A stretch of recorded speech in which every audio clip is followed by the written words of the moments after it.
Hello दोस्तों, आज हम लोग क्लास 12th बायोलॉजी का फर्स्ट चैप्टर पढ़ेंगे। चैप्टर का नाम है sexual reproduction in flowering plant. तो चैप्टर को शुरू करने से पहले मैं कुछ कॉन्सेप्ट्स आपके सामने रखना चाहता हूँ और उन्हें डिस्कस करना चाहता हूँ, जिससे कि जो आगे चैप्टर है वो समझना थोड़ा सा इजी हो जाए, आसान हो जाए। ठीक है, तो यहाँ पर हम सबसे पहले देखते हैं कि जैसे कि आप क्लास 11th में हम सब ने फ्लावर के बारे में पढ़ा था कि फ्लावर्स क्या होते हैं, राइट। क्लास 11th में ये हम सब पढ़ के आए हैं कि फ्लावर्स क्या होते हैं, राइट। नंबर 1। नंबर 2 ये है कि यहाँ पर हम डिस्कस करेंगे कि ये जो आप सामने देख रहे हैं कि ये जो फ्लोचार्ट टाइप का बना हुआ है, इसको डिस्कस करने से पहले हम थोड़ा सा आपसे डिस्कस ये करना चाहेंगे कि देखिए जो फ्लावर होता है, ठीक है, वो टाइप्स कितने होते हैं। तो ये 2 टाइप का होता है। नंबर 1 एक वो होता है जिसको हम यूनिसेक्सुअल फ्लावर कहते हैं, राइट। तो यूनिसेक्सुअल फ्लावर क्या होते हैं? यूनिसेक्सुअल फ्लावर वो फ्लावर्स होते हैं जिनके पास क्या क्या होता है, एक्सेसरी वर्स जो होती हैं, राइट। एक्सेसरी जो वर्स होती हैं, एक्सेसरी वर्स क्या क्या होती हैं? एक्सेसरी वर्स होती हैं इनके पास, जैसे कि सेपल्स हैं और प्लस पेटल्स हैं, ठीक है, ये होती हैं। और इसके साथ इनके इसके अलावा इनके पास क्या होता है, केवल कोई एक चीज होती है, वो क्या हो सकती है, वो या तो इनके पास स्टेमेन हो सकता है, ठीक है, राइट, जो कि क्या होता है, ये मेल पार्ट होता है, मेल ऑर्गेन होता है स्टेमेन, राइट। और या फिर क्या हो सकता है, इनके पास जो है दूसरी चीज क्या हो सकती है, दूसरी हो सकती है पिस्टिल हो सकती है, राइट, पिस्टिल हो सकती है, जो कि क्या होती है, फीमेल ऑर्गेन। तो ये बात यहाँ तक आई थिंक क्लियर हुई होगी कि यूनिसेक्सुअल फ्लावर क्या होते हैं। यूनिसेक्सुअल फ्लावर होते हैं जिनके पास एक्सेसरी वर्स यानी सेपल पेटल होते हैं और स्टेमेन या पिस्टिल में से कोई एक होता है। ऐसे इनके एग्जाम्पल अगर आप देखना चाहें तो जिसे आप देख सकते हो यहाँ पर जो पपाया है, ठीक है, पपाया जो है, पपाया क्या होता है, यानी जो पपीते का पेड़ है, पपाया है, ये क्या है, ये यूनिसेक्सुअल है, राइट। इसके पास केवल या तो स्टेमेन होता है या पिस्टिल होता है, सेपल पेटल तो सबके साथ होते ही होते हैं, राइट। अब यहाँ पर दूसरे टाइप की हम बात करते हैं कि दूसरा टाइप का फ्लावर क्या होता है। तो देखिए दूसरा टाइप का जो फ्लावर होता है उसको कहते हैं बाइसेक्सुअल फ्लावर कहते हैं इसे, या इसको कंप्लीट फ्लावर भी कहते हैं। इसको जो है कंप्लीट फ्लावर भी कहते हैं। जो बाइसेक्सुअल फ्लावर होता है इसको कंप्लीट फ्लावर भी कहते हैं। कंप्लीट फ्लावर कहते हैं क्यों? क्योंकि यहाँ पर क्या क्या होता है, इसके पास होते हैं एक्सेसरी वर्स। तो एक्सेसरी वर्स आप जानते हो क्या होते हैं। एक्सेसरी वर्स जो होती हैं वो होती हैं जैसे सेपल्स हैं और प्लस पेटल्स हैं। सेपल्स हैं प्लस क्या है, पेटल्स हैं, ठीक है। और इनके पास क्या होता है, और होता है इनके पास, और क्या होगा, एंड और क्या होगा, या इनके पास स्टेमेन प्लस स्टेमेन, ठीक है, और एज वेल एज और क्या होगा, और पिस्टिल भी होगी, राइट, ठीक है, पिस्टिल भी होगी, एज वेल एज पिस्टिल भी होगी। तो ऐसे फ्लावर्स बाइसेक्सुअल कहलाते हैं। इनके अगर हम एग्जाम्पल की बात करें कि इनका एग्जाम्पल क्या होता है, तो जैसे यहाँ पर कह सकते हो जो आपकी मटर होती है, पी जो होती है मटर, ठीक है, पी जो होती है, जो मटर होती है, ठीक है, मटर होती है, ये क्या होती है, बाइसेक्सुअल होती है, ठीक है। तो आई थिंक यहाँ पर टाइप्स ऑफ फ्लावर के बारे में आपको पता हुआ होगा। अब यहाँ पर हम क्या करते हैं, यहाँ पर थोड़ा सा हम आगे ये जो हमने बना रखा है आपके सामने, basic concept of reproduction in angiosperms. देखिए एंजियोस्पर्म किसे कहते हैं? एंजियोस्पर्म उन पेड़ों को कहते हैं जो फ्लावरिंग प्लांट होते हैं, ठीक है, फ्लावरिंग प्लांट होते हैं। और हमारे चैप्टर का नाम ही क्या है, हमारे चैप्टर का नाम है sexual reproduction in flowering plant, यानी ऐसे प्लांट में सेक्सुअल रिप्रोडक्शन हमको पढ़ना है जिनमें फूल होते हैं, फूल आते हैं, राइट। तो यहाँ पर अब आप इसको देख सकते हो कि देखिए यहां से हमें देखना है, ये जो हमने बनाया लिखा हुआ है फ्लावर, तो सबसे पहले हमें क्या करना है, फ्लावर को पढ़ना है। तो फ्लावर के टाइप्स हमने यहाँ पर डिस्कस किए हैं कि एक तो होता है यूनिसेक्सुअल फ्लावर होता है, जिसके पास केवल एक्सेसरी वर्स होते हैं जो सेपल पेटल हो सकते हैं और प्लस स्टैमेन या पिस्टिल होते हैं। ये जो फूल है, इस फूल को हम मानते हैं कि ये जो फूल है, जो फ्लावर है, ये कैसा है, ये जो फ्लावर है ये आपका बाइसेक्सुअल है। ये कैसा है, ये जो है, ये आपका जो फ्लावर है ये बाइसेक्सुअल है। इसके पास एंथर भी है और क्या है, ओवरी भी है, मतलब कह सकते हो कि इसके पास पिस्टिल भी है, राइट, जो कि फीमेल पार्ट है। अब एंथर के पास क्या होता है, एंथर के पास होते हैं पॉलन ग्रेन्स, एंथर के पास क्या होते हैं, पॉलन ग्रेन होते हैं। और ओवरी में क्या होता है, ओव्यूल होता है, राइट।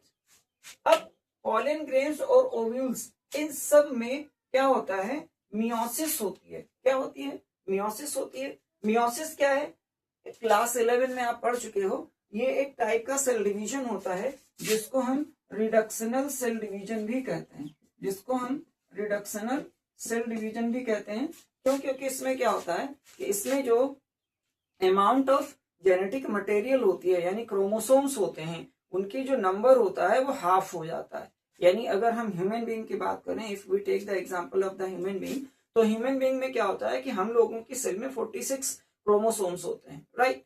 तो अगर मियोसिस होती है, तो मियोसिस होने पर क्या होगा कि जो न्यू सेल्स बनेंगी, उन न्यू सेल्स में 46 के हाफ क्रोमोसोम्स हो जाएंगे, यानी 23 क्रोमोसोम्स हो जाएंगे। तो अब यहाँ पर मियोसिस होता है। मियोसिस होने पर क्या होता है कि जो पॉलन ग्रेन है, पॉलन ग्रेन से माइक्रोस्पोर बनते हैं, राइट, माइक्रोस्पोर बनते हैं। अब यहाँ पर क्या है, ये एक्स है, यानी यहाँ पर ये क्या थे, ये 2x थे, जो ओव्यूल्स थे ये क्या थे, 2x थे, राइट। मतलब ये डिप्लॉइड हैं, इनके पास 2 सेट ऑफ क्रोमोसोम्स हैं, इनके पास 2 सेट ऑफ क्रोमोसोम्स हैं, ये भी डिप्लॉइड हैं। लेकिन जैसे ही मियोसिस हुआ, तो मियोसिस होने पर माइक्रोस्पोर बना, जो कि क्या है, जो कि क्या है, हेप्लॉइड है।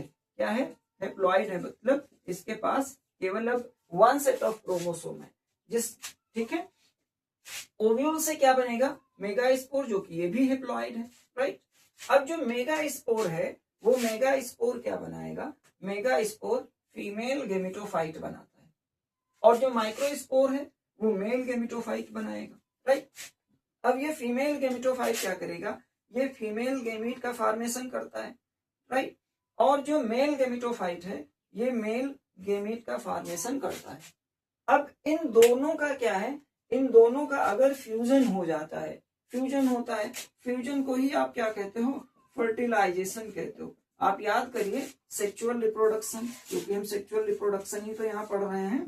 तो सेक्सुअल रिप्रोडक्शन में क्या होता है, सेक्सुअल रिप्रोडक्शन में क्या होता है कि इसमें मेल प्लस फीमेल क्या होते हैं, मेल और फीमेल जो गेमीट होते हैं, ये गेमीट्स मिलते हैं, राइट। इनका फ्यूजन होता है, राइट। तो इसी प्रोसेस को क्या कहा जाता है, इसको कहते हैं फर्टिलाइजेशन, राइट। अब फर्टिलाइजेशन के बाद क्या बनता है, फर्टिलाइजेशन के बाद बनेगा जाइगोट। क्या बनेगा, जाइगोट बनेगा, राइट। क्या बनेगा, जाइगोट बनेगा। तो वही प्रोसेस यहाँ पर भी हो रही है कि यहाँ पर मेल और फीमेल गेमेट का फ्यूजन हो रहा है, जहां पर जाइगोट का फॉर्मेशन हो रहा है, जाइगोट का।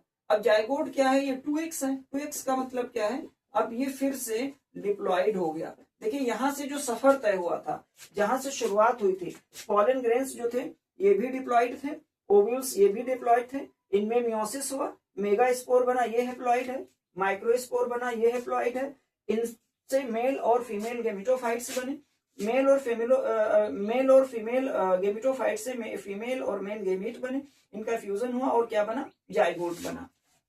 अब जाइगोट के बाद क्या होगा, अब आपको अगर याद होगा आपको कि क्लास 10th में आपने पोस्ट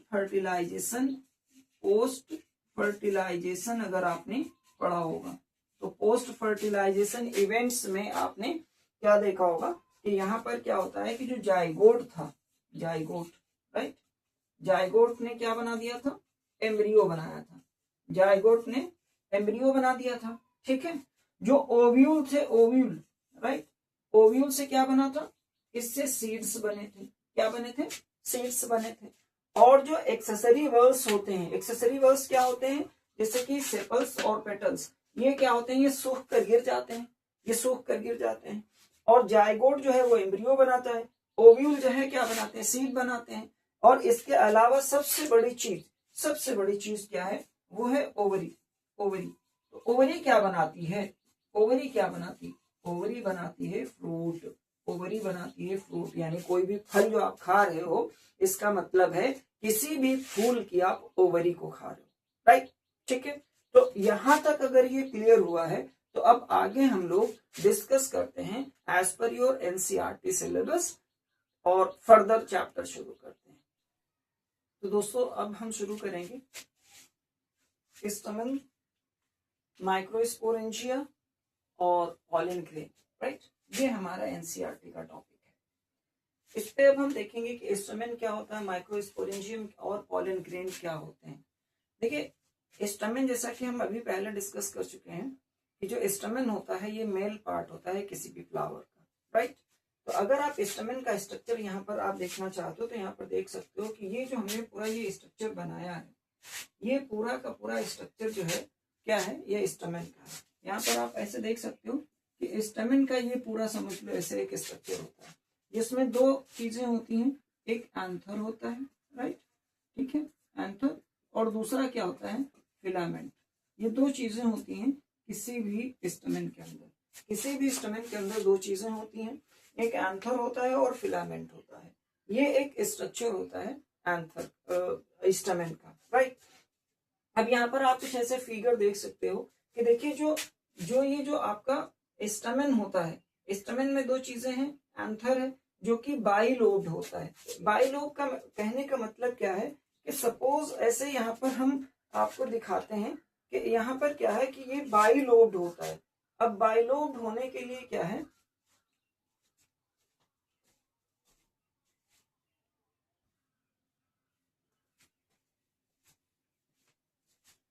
तो फ्रेंड्स यहाँ पर हम डिस्कस कर रहे हैं एंथर के स्ट्रक्चर के बारे में और फिलामेंट के। तो देखिए फिलामेंट तो एक ये स्टॉक है, डंठल है, जिसके थ्रू ये जो एंथर होता है ये कनेक्ट रहता है, जुड़ा रहता है, या स्टमन जो है वो कनेक्ट रहता है फूल से।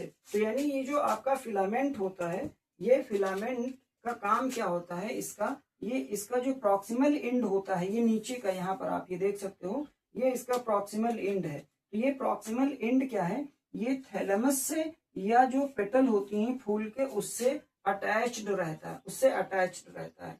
फिलामेंट का इतना काम है।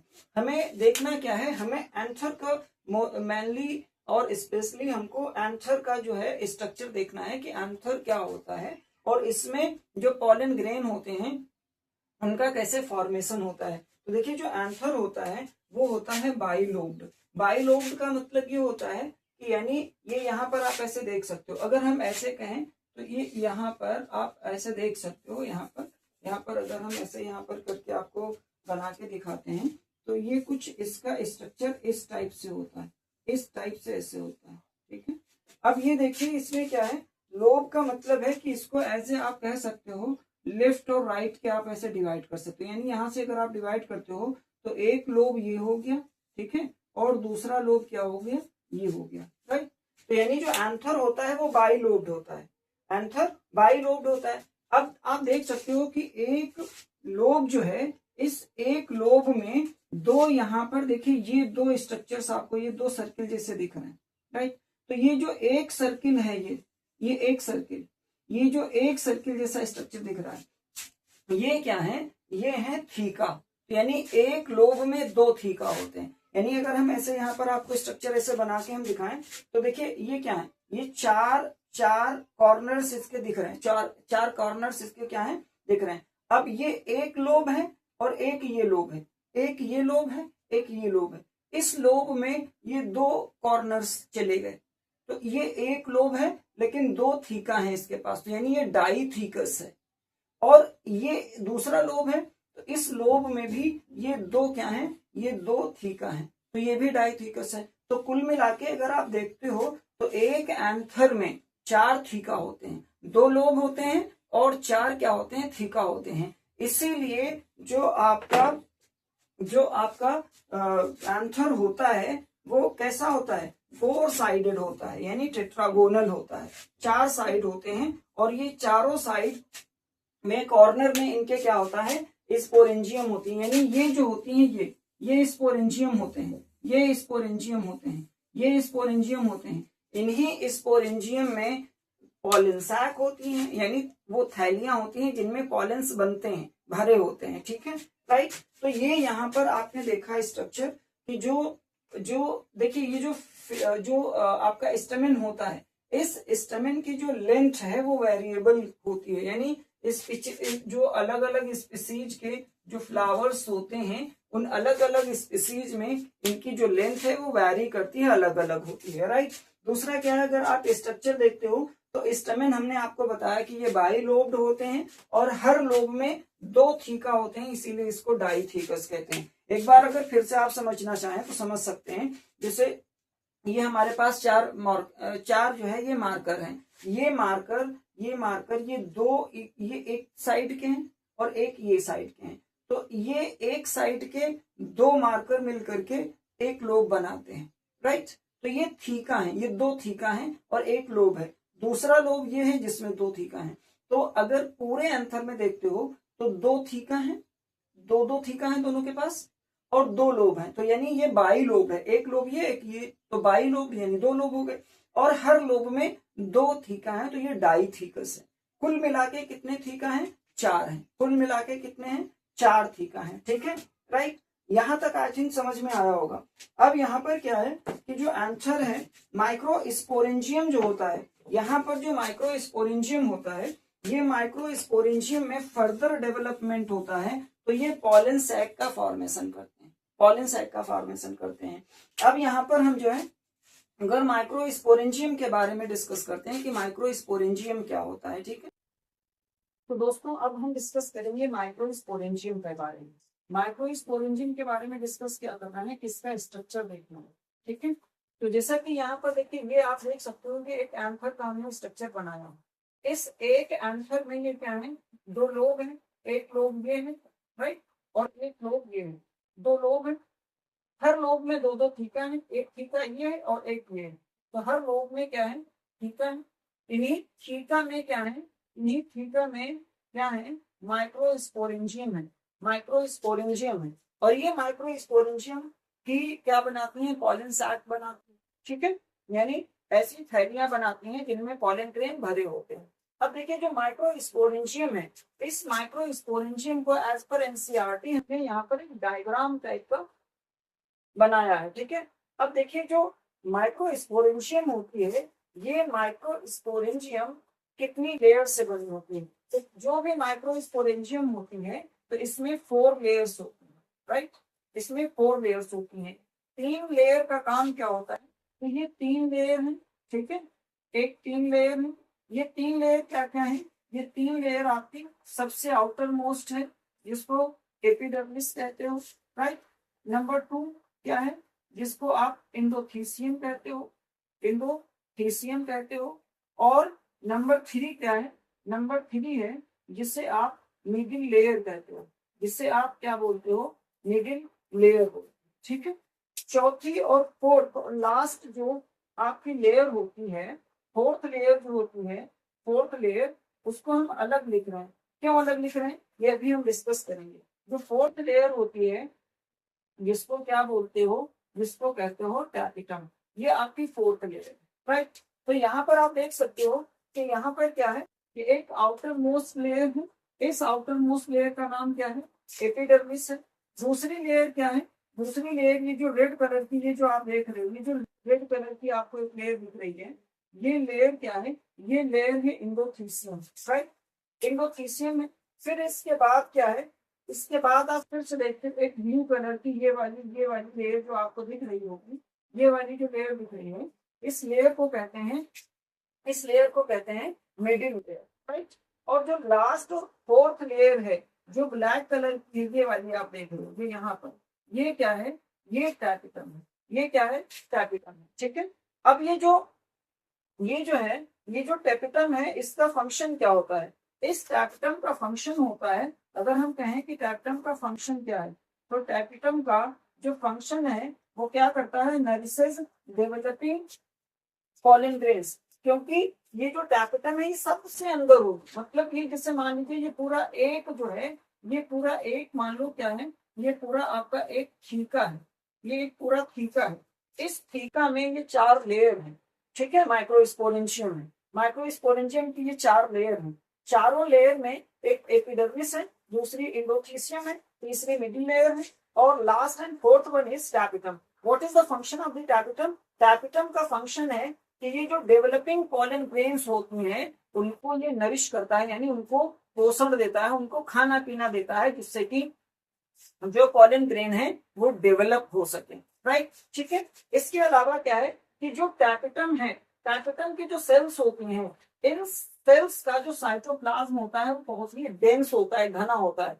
आप इसलिए होता है क्योंकि इस साइटोप्लाज्म में बहुत ढेर सारे क्या होंगे, न्यूट्रिएंट्स होंगे। जब इसके पास खुद न्यूट्रिएंट्स होंगे तभी तो ये पॉलन ग्रेन्स को कुछ न्यूट्रिएंट दे पाएगा, तभी तो ये उनके जो है डेवलपमेंट में उनको नरिश कर पाएगा, उनको खाना पीना दे पाएगा, राइट। और इसके अलावा क्या होता है कि जो टैपिटम की सेल होती हैं वो मल्टी न्यूक्लिएटेड होती है, राइट, या आप कह सकते हो बाई न्यूक्लिएटेड होती है। ऐसा क्यों होता है? ऐसा इसलिए होता है, यहाँ पर हम आपको बताते हैं कि जैसे मान लीजिए ये कोई सेल है, राइट, और ये सेल क्या है, इस सेल के अंदर ये एक न्यूक्लियस है, इस सेल के अंदर क्या है, न्यूक्लियस है, राइट। अब क्या होता है कि जब सेल डिवीजन करती है तो सबसे पहले अपने न्यूक्लियस को ही डिवाइड करती है। तो मान लीजिए ये सेल है और इस सेल ने क्या किया, अपने न्यूक्लियस को डिवाइड कर दिया, 2 न्यूक्लियस बना दिए। कितने न्यूक्लियस बना दिए? 2 न्यूक्लियाई बना दिए, 2 न्यूक्लियस बना दिए। लेकिन यहाँ पर हुआ क्या, यहाँ पर कैरियोकाइनेसिस तो हो गई, कैरियोकाइनेसिस हो गई, मतलब आपके न्यूक्लियस का तो डिवीजन हो गया, लेकिन हुआ क्या नहीं, साइटोकाइनेसिस नहीं हुई है। क्या नहीं हुआ है? साइटोकाइनेसिस नहीं हुई है, साइटोकाइनेसिस नहीं हुई है, साइटोकाइनेसिस यहाँ पर नहीं होती है। साइटोकाइनेसिस का मतलब क्या है कि यहाँ पर जो साइटोप्लाज्म है वो डिवाइड नहीं हुआ, तो जिसकी वजह से ये सेल क्या हो गई है, ये बाई न्यूक्लिएट हो गई है, या क्या हो गई है, मल्टी न्यूक्लिएट हो गई है। तो आई थिंक यहाँ पर माइक्रोस्पोरेंजियम का पूरा स्ट्रक्चर समझ में आया होगा कि माइक्रोस्पोरेंजियम का स्ट्रक्चर क्या होता है। माइक्रोस्पोरेंजियम 4 लेयर होती हैं, एपिडर्मिस, एंडोथीसियम, मिडिल लेयर और टैपिटम। ये जो हमने यहाँ पर अलग लिखा है कि ये तीनों लेयर को हमने अलग क्यों लिखा है, तो ये इसलिए हमने लिखा था कि इनको हम बता सकें आपको कि इनके फंक्शन क्या होते हैं। हमने टैपिटम का तो फंक्शन नहीं किया, टैपिटम का फंक्शन क्या होता है, ये नरिश करता है डेवलपिंग पॉलन ग्रेन्स को, लेकिन यहाँ पर जो इनका फंक्शन है ये क्या है, ये प्रोटेक्शन करते हैं, ये प्रोटेक्शन करते हैं, और क्या करते हैं, और क्या करते हैं, ये डेहिसेंस में हेल्प करते हैं, ये क्या करते हैं, डेहिसेंस और प्रोटेक्शन इनका काम होता है। ये जो 3 लेयर हमने यहाँ पर आपको बताई है, एपिडर्मिस, एंडोथीसियम और मिडिल लेयर, इन तीनों का काम क्या है, प्रोटेक्शन करना और डेहिसेंस करना। मतलब यानी जब पॉलन ग्रेन, ये जो है, ये एंथर है, ये एंथर है, इस एंथर के ऊपर ये माइक्रोस्पोरेंजियम है, ये एक माइक्रोस्पोरेंजियम है, ये एक माइक्रोस्पोरेंजियम है, ये एक माइक्रोस्पोरेंजियम है। इन माइक्रोस्पोरेंजियम के अंदर, इन माइक्रोस्पोरेंजियम के अंदर क्या हो रहा है कि इनके अंदर एक होमोजीनस सेल्स का एक पूरा ग्रुप है, होमोजीनस सेल्स का एक पूरा ग्रुप है। ये जो होमोजीनस सेल्स का पूरा ग्रुप होता है, यानी जब एंथर यंग होता है तो इनमें एक होमोजीनस सेल्स का एक पूरा ग्रुप होता है जिसको स्पोरोजीनस टिश्यू कहते हैं। इसी स्पोरोजीनस टिश्यू की हर एक सेल पॉलन मदर सेल की तरह काम करती है और पॉलन ग्रेन्स बनाती है। ये हम आगे डिस्कस करेंगे कि कैसे जो स्पोरोजेनस टिश्यू है इसकी हर सेल पॉलन मदर सेल का काम करती है और कैसे ये पॉलन ग्रेन्स बनाती है। ठीक है, तो यहाँ पर ये हमने स्ट्रक्चर, तो ये मैं बता रहा था कि यहाँ पर जैसे ये एक माइक्रोस्पोरेंजियम है, ये माइक्रोस्पोरेंजियम है, ये माइक्रोस्पोरेंजियम है, ये माइक्रोस्पोरेंजियम है, तो इन सारी माइक्रोस्पोरेंजियम में स्पोरोजेनस टिश्यू है, यानी होमोजेनस सेल्स का एक पूरा ग्रुप है। अब इसकी सेल क्या करेंगे, इन्हीं में पॉलन ग्रेन बनाएंगे। तो स्पोरोजेनस टिश्यू क्या बनाएंगे, ये बनाएंगे पॉलन ग्रेन्स बनाएंगे, और जबकि जो आपकी माइक्रोस्पोरेंजियम ये थैली बनाएंगे, जिसे आप क्या कहोगे, जिसे आप कहोगे पॉलन सैक। पॉलन सैक बनाएंगे, थैली बनाएंगे, जिसमें पॉलन ग्रेन भरे रहेंगे। ठीक है, अब क्या होता है, जब ये एंथर क्या हो जाएगा, जब ये एंथर क्या होगा, जब ये एंथर मेच्योर हो जाएगा, मेच्योर हो जाएगा, कंप्लीटली पॉलन ग्रेन का फॉर्मेशन हो जाएगा, तो अब ये फटने भी तो है, क्योंकि पॉलिनेशन भी तो होना है। अब ये जब फटेंगे तो पॉलिनेशन होगा, मतलब ये जो पॉलन ग्रेन बाहर आएंगे, पॉलन ग्रेन उड़कर हवा में और कहाँ जाएंगे, स्टिग्मा के पास जाएंगे, फीमेल ऑर्गन और फीमेल पार्ट के पास जाएंगे, जिससे कि पॉलिनेशन हो सके। तो अब इनको डेहिसेंस होना है, यानी इनको फटना है, फूटना है, जिसको हम डेहिसेंस बोलते हैं। तो अब फटने के लिए कौन सी लेयर हेल्प करती हैं, ये 3 लेयर हेल्प करती हैं। डेहिसेंस में ये तीनों लेयर हेल्प करती हैं, एपिडर्मिस, एंडोथेसियम और लेटिन लेयर। तो दोस्तों हमने यहाँ तक डिस्कस किया स्पोरोजेनस टिश्यू। ठीक है, अब देखिए जो स्पोरोजेनस टिश्यू है, स्पोरोजेनस टिश्यू की जो एक सिंगल सेल होती है, राइट, वो क्या करती है, वो डिवीजन करती है, और डिवीजन करके, यानी कौन सा डिवीजन करेगी, माइटोटिक डिवीजन करेगी, राइट, और माइटोटिक डिवीजन करके क्या बनाती है, माइक्रोस्पोर टेट्रॉड बनाती है, यानी 4 सेल बनाती है, राइट, जिसको हम माइक्रोस्पोर टेट्रॉड कहते हैं। अब इस माइक्रोस्पोर टेट्रॉड की हर एक सेल क्या करेगी, एक माइक्रोस्पोर मदर सेल बनाएगी, एक माइक्रोस्पोर मदर सेल बनाएगी। हर एक सेल क्या बनाएगी, जो है माइक्रोस्पोर मदर सेल बनाएगी। ठीक है, या पॉलन मदर सेल बनाएगी, पॉलन मदर सेल बनाएगी। ठीक है, पॉलन मदर सेल बनाएगी, राइट। अब ये जो पॉलन मदर सेल है, ये मियोसिस करके माइक्रोस्पोर बनाती है, पॉलन ग्रेन बनाती है, राइट। इस पूरी प्रोसेस को माइक्रोस्पोरोजेनेसिस कहते हैं।